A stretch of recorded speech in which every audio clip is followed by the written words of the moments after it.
अथ कर्मयोगो नाम तृतीयोऽध्यायः। श्रीभगवानुवाच काम एष क्रोध एष रजोगुणसमुद्भवः महाशनो महापाप्मा विद्धेनमिह वैरिणम्।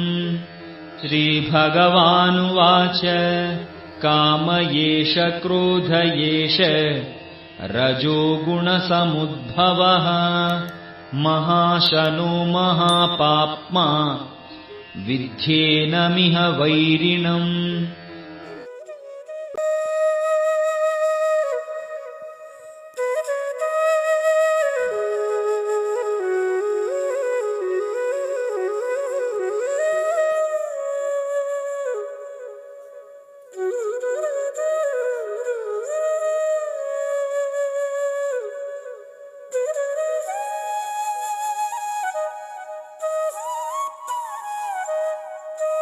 ధన్యవాదములు. మన ఈ సనాతన హిందువు యూట్యూబ్ ఛానల్ రోజు ఒక భగవద్గీత శ్లోకం నేర్చుకుందాం అనే సిరీస్ ను మీరందరూ ఆదరించి సనాతన హిందువు ఛానల్ ను సబ్స్క్రైబ్ మరియు షేర్ చేస్తారని మనవి.